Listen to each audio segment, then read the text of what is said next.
Hey guys, Ron Lyons here, the Tactical Redneck, and I'm coming to you live today from Antarctica. Actually, I'm just in North Texas during one of our rare but not impossible ice storms. And I've got a little hack for you today that I think is going to help you in the event that you ever find yourself in a situation where you don't necessarily have an easy way to ambulate or to walk, to hike, to get across an icy surface.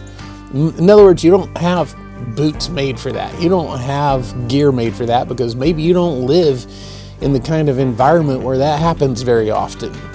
But my little hack simply involves a package of 3/4 inch screws and a great pair of thick-soled boots.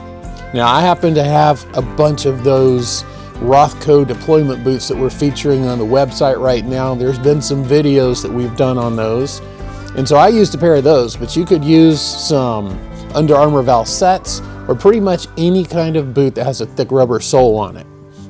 All you do is take those 3/4 inch screws, and I take about 14 per boot, and you just screw them into the sole of that boot at all different angles and leave about 1/4 inch or maybe just a touch more of each of those screw heads sticking out. And it essentially makes like cleats. Now, it's not the point sticking out, it's actually the screw head part sticking out. And when those are at all different angles and you're walking on this ice, it gives traction, it gives something that's got some bite. And all I'll do is after all of this Ice-mageddon is over, is I'll take all those screws out of the bottom of those boots and we're back in business again. Now, I've done this many years over, and it always helps. It's just one of those little hacks that can help you get around in the ice when ice is not a standard thing in your area, or if you ever need it in maybe a bug out situation or something like that.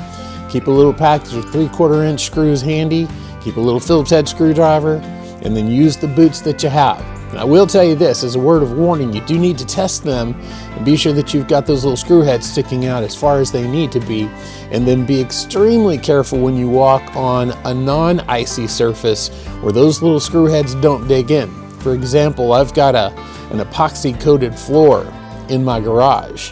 And every time I step on that floor in these things, man, that floor will almost take me down faster than the ice will if I'm wearing these boots with the screws in it. So I'm not telling you that they're perfect on every surface, but they're really good whenever you have to walk across the ice. Anyways, guys, that's the hack for today. I hope that you are staying safe, staying warm. You're in the middle of Ice-mageddon as well. This is something else, let me tell you. We down here in Texas don't know how to handle this real good. Anyways, guys, we'll be back to regular videos here real soon. Until then, stay safe and God bless.